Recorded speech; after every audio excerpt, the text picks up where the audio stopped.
What's going on, everybody? Welcome back to another video on my channel. This is the 2024 Honda CR-V Sport Hybrid. There is an EXL review on my channel. You can compare the two trim levels and see what you get exactly from one up, one down trim level in the CR-V lineup. Currently, it goes as LX, EX, Sport, EXL, Sport L, and the Sport Touring. Anything that is Sport, one, it's going to be hybrid. Two, it's going to be a little more aggressive looking. You're buying a CR-V, you're not buying it for the power, you're not buying it to be cool, you're not buying it to be super prominent. But if you do want aesthetics in the car that makes it look a little rugged, that makes it look a little contrasty, the Sport trim levels would be your best bet. As we're looking at the front, I truly love how this CR-V looks compared to the outgoing model. In fact, the outgoing model is also on my channel, the 2022 CR-V there.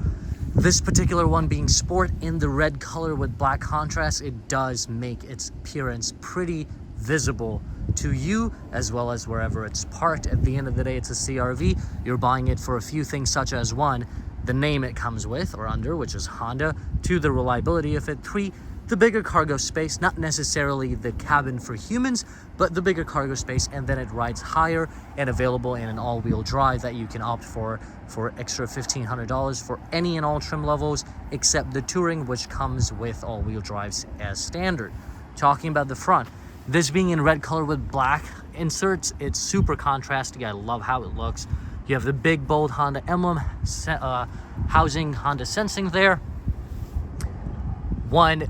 This is a combination of matte, gloss, and then the body color. You have full LED headlights there with your turn signals that would interchange with your DRLs. You have the actual air intake on all trim levels. No fog lights, but you have the difference between the Sport trims and the non-Sport would be this portion right here that gives you that little accent here on the front bumper that you don't get on LX, EX, or EXL. They'd be a little more subtle.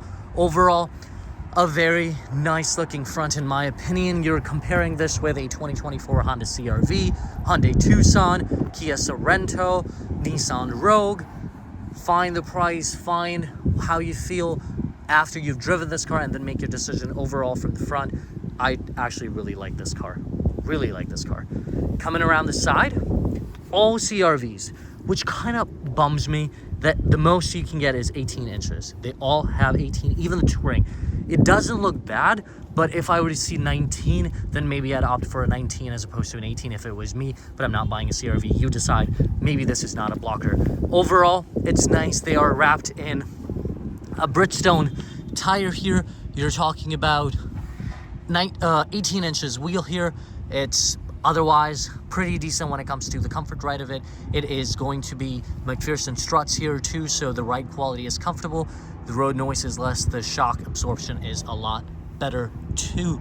This is going to be, the tire itself is going to be 235/60 R18. Sport L, and Touring will all come with the black gloss black wheels, and then you have the cladding, which is matte across, whether it is on the wheel well or also on the side. As we come up here on the side of the Sport trim, yes, the only thing I hate about the side is going to be the windowsills, which is still chrome. I don't know if it's the same cost or this is a way that, you know, Honda or other manufacturers, like, you got to go up to the next level to get the chrome, even though it should pretty much cost the same. You do have these gloss roof rails here, roof bars. It does have the insertion, so if you want to put the racks through for bikes or skis or other luggage, or like the Thule thing, Thule, whatever you want to call it, I don't know how to pronounce that, those cargo things up there. Even the Sport trim level gives you integrated turn signals, which I truly like. I think this just adds to the aesthetic of any car, no matter what car it is.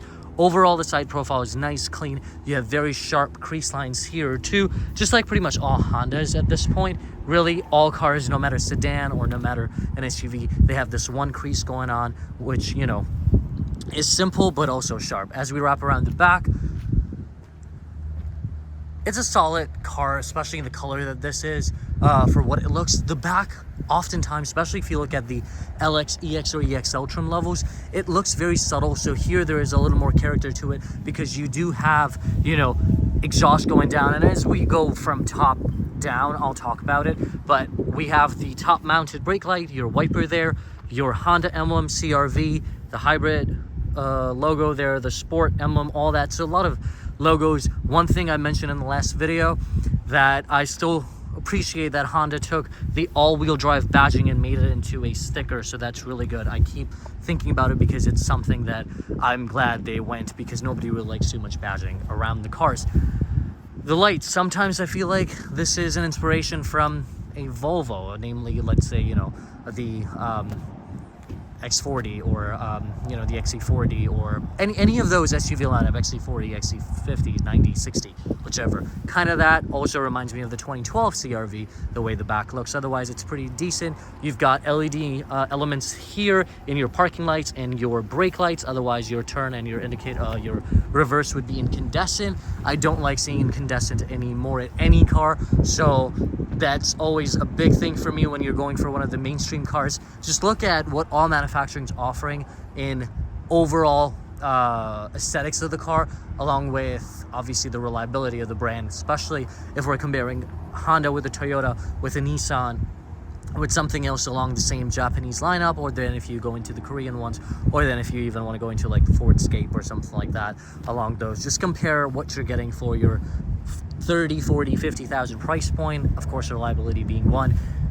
No question there when it comes to the reliability of the brand Honda, and even this being a hybrid engine. Honda was one of the first ones to introduce hybrid in North America with Honda Insight. Though that car didn't do all that well, Prius took over it, but we know the name, we know the reliability. And for the hybrid battery, you do get 8 years, 100,000 mile warranty from Honda, so should be fine there. As we come down here, you have two exhaust tips, out of which one is real. The exhaust sits inside of this. The other one is fake, very fake, because it blocks here, so there's nothing going on there. But I do appreciate the fact that it's there, simply because it does add to the substance of the back. So if it was in there, it would look kind of off. So if we go like just one tip as opposed to both, I personally like how this looks. Overall, nothing else to mention when it comes to how it is. It's a solid looking car for the price it comes under and what it offers you overall. And I think in general, this is a solid buy for the segment it falls under, especially after the redesigning. It has that appearance of making or looking a little rugged than it might be when it comes to the power, because this is again the same engine as the Accord. 200 horsepower is what it produces, 2 motors, and then your regular 147 horsepower Atkinson cycle engine. As we jump inside, this particular one has the blind spot monitoring system. You also have keyless entry. We open it. Here's the door panel. A few things I do not like about this door panel in general, CRVs in general, would be this. I zonked it in EXL. I will do the same. It hasn't gotten better in the Sport. Even if you go to Sport L, it doesn't get any better. They are pretty much the same. And in fact, you don't even get those little silver outlining for aesthetics on CRVs like you do on Civics and Accords. I don't understand why and how they decide on doing this, but it doesn't look nice. It would have looked nice if it had those little silver looking like things. The door handle, this should belong in a Civic, and Civic should belong in the CRV and Pilot, but it doesn't. Anyways, overall, standard door panel, nothing crazy. You've got lots of plastic here. You've got a cup holder there. Sport, but you don't have those aluminum paddle covers or anything on that there, which is fine because you have to cut costs somehow. The seats, powered for the driver, manual adjustments for the passenger. As we jump inside, at this point, this interior looks very, very similar to all the other interiors. This one is also a hybrid trim level. We're gonna put the foot to the brake pedal and start up the engine.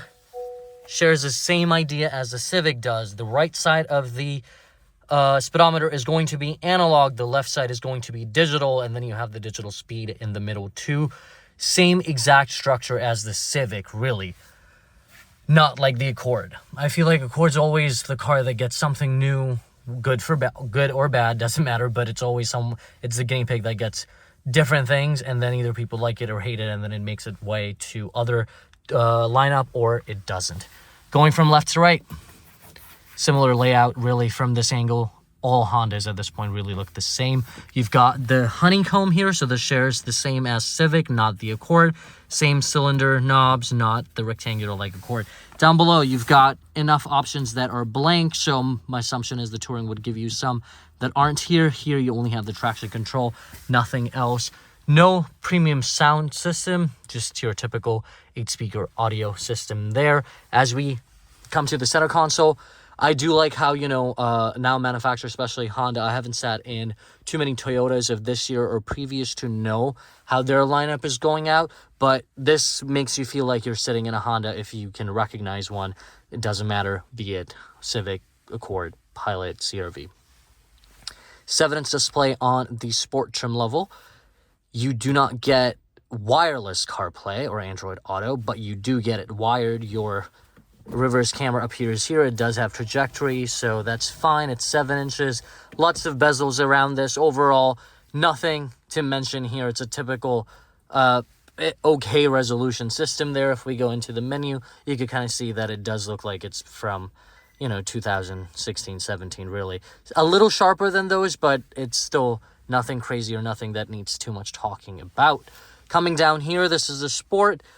You get heated seats. You get heated seats in EX as well. You only don't get that in LX. Otherwise, it's pretty standard in terms of what it does and how it does it. Fairly manual, which is nice, quick to do, easy to do. USB-A, USB-C, and then 12-volt if you need to plug in anything. No wireless charging pad. For the models that do have wireless charging, it will sit right here. Shift knob. I am glad that the Sport or any trim level at this point is now back to the normal, traditional, conventional shifter. You don't have the buttons. I still can't come around those buttons. It's just that, especially if you have multiple cars in the household, all cars have shift knobs and then one has button. It can be like, oh my God, okay, how do I do this? It might get some used to. Some people that are watching this, you might be living with a button one. So it's totally, I guess, user preference. My preference, no. Some things need to stay conventional. Some things just need to stay easy. This is one of those. You have the drive modes here. So you get your Sport, you get your Econ, and then Snow mode here, as well as, obviously, this is Sport, so you'll get that too. Downhill assist, your parking brake, and then your brake hold. The cup holders, I feel like CR-V is the one that gets the smallest cup holders, perhaps. Or maybe it's the Illusion that I get. But the way it's situated, I just feel like they're smaller than the Civic or the, in fact, the Accord as well. But you still can fit your Hydro Flask in terms of the size of this and or other drinks. To use less, I don't know what this is supposed to store. Very plasticky, very annoying. And that's why I keep liking to. This is felt. This is not felt. No leather anywhere else, except that you have some where your arms, your elbows will rest, similar to the pad here, which is your center console. So you open that fairly deep. I've demonstrated that in previous videos of other cars. It's the same other cars, meaning, you know, the Accord and stuff, it's the same size, really. 2 toilet papers is how deep it would be. Seats are cloth here. There is a pattern which carries over into the Sport L as well. So the seat pattern will look identical, except the cloth will replace the leather will replace the cloth in the Sport L trim level. Everything else would remain the same, really, when it comes to how this is. There's some portions that get leather, your glove box there, nothing out of ordinary, except that even in the Sport you get sunroof, which brings me to the point where that sunroof is becoming more and more common in almost every trim level, minus the LX. Up here, obviously no Honda HomeLink. That's an added accessory from the dealer now. Kind of sad about it, but then you have your map lights, which are LED. Your vanity mirrors are in both, and then your typical sunglass. So if you have kids in the back, it doesn't have that security mirror here. I don't think the Touring has that. You might have to go to a Pilot for extra features there. As we jump off the front and go into the back, solid, shares the same lineup with all the other Honda family there, so no change there, nothing new to get used to if you've been driving or living with a previous Honda. The door opening, this is crazy. This is like, it opens so wide. It like opens super wide. I think it's at a 90 degree here, to be very honest. It's not a wide car on the inside, but the door opening is really nice. So I think, you know, if you're buying it for a small family, you have kids, or you just had a kid and you want to put, you know, the car seat and stuff like that, dead easy to get in, stick it in, because you have the ISOFIX that are so visible that one can close their eyes and just fix the seat there. So that would be really nice, because I do anticipate that this car is for those that have growing families that will be using for, you know, their little kids and, you know, things that are daily, so they get their reliability and they also get that utility in the CR-V. The back door panel, nothing crazy to mention. You just have leatherette padded here, one cup holder there. Otherwise pretty standard with plastic inserts. As I sit in the back at 5'9", plenty of leg space here. The seat is decently adjusted to my height, I'd say, but overall you get plenty of space here. If I put the seat back up, you can kind of see that the overall rear is fairly decent. You also have, I just reclined that as I put that back up, so that's the farthest reclining position it goes under, which is pretty solid. Then you also have the armrest, which is configured exactly how I love. I, again, don't understand why switch what works from one car to another. Keep it like this on every car. I wish this was like this in the Accord as well, where when it sits higher, it's got the cup holders in the middle, vertical, and then the armrest. So much easier for passengers, especially on long road trips, because this is a car that you can take on long road trips, but also similar to this, you can take an Accord on long road trips too, with, you know, 2 adults in the back. Accord is wider than this, so you can fit 3 adults in the back easily than CR-V. Still got plenty of room. The overall built quality of the CR-V with the trim level we're in, it's not bad for the price it still offers under. There is a lot of plastic material, but that's okay. This is the price point this car comes under. Even at the sports trim, you have both air and power. Power being the latest USB-C that everything and almost everyone is switching to, including, thankfully, by now, iPhones have moved to. iPhone's always, you know, Apple is always a late bloomer. Samsung has had it for a while, I believe. But, you know, now you have that. So if you're switching to iPhone 15, you have the USB-Cs in the front and one in the, 2 in the back, 1 in the front for your phone to charge easily. Nothing else to mention here in the back. Obviously no panoramic in none of the trim levels, which you can live with. It's not that big of a deal. You can give up some things to gain something. Overall, this is, as we exit, of course, you will get the typical capless insertion. I have my annoyance with this because, and this applies to anything. Let me know if you guys always fear that too, that when you're pulling the nozzle out, you feel like it's going to drip more. So you have to be really, really careful and then let the drips happen here as opposed to yanking it out. But otherwise, I think it's fine. Now you don't see too many cars, at least in the next 7 years, you won't see too many cars with hanging, you know, the door, the cap. Let's do another walk as we close this. What is the verdict on CR-V in general? I think this is one of the solid trim levels to go for. As we wrap around, I will show you the window sticker as to what you get. But I think this is a very solid, especially if you compare it with other cars in the same class. Like I mentioned, the Toyota RAV4, the Nissan Rogue, the Hyundai Tucson, even a Santa Fe Sport from, you know, one of the generations, because it would be a similar size. And then a Kia Sorento or something. A pretty solid buy. 1, with the reliability. 2, with now the miles per gallon on this one, to be very honest, isn't super great for it being a hybrid. I'd say what I've heard is, you know, you get in regular, normal urban driving, or even if it's rural, you're really getting at around 37, 38 miles per gallon caps. So I was kind of bummed knowing the real time mileage there, but you decide what is important for you. But overall, the reliability is there. So as we look at the price here, $34,850 out the manufacturer there. Then you have the destination charges, which is $13.25, stickering in at $36,630, and then obviously you add taxes, title, things like that for your state. So you'd be very, very close to $40,000, if not over, for the sport trim level. Keep in mind, this is the 3rd trim level in the lineup. You have EXL after this, you have Sport L, and you have the Touring as well. The top of the range stickers in at around $39,500, plus everything else, and the bottom of the range stickers in at around $29,500 plus everything. So that $10,000 of a difference gives you about 4 trim levels in between, this one being one of them. If I was to choose this trim level, which I don't see why I wouldn't if I was in the market for a car that brings what a Honda CR-V brings when it comes to the reliability, the utility, and longevity, along with now they look nice too, is I will get this car exactly as is, perhaps even the red color. It's a very sharp looking color with the black contrast there, and then just black out the windowsills.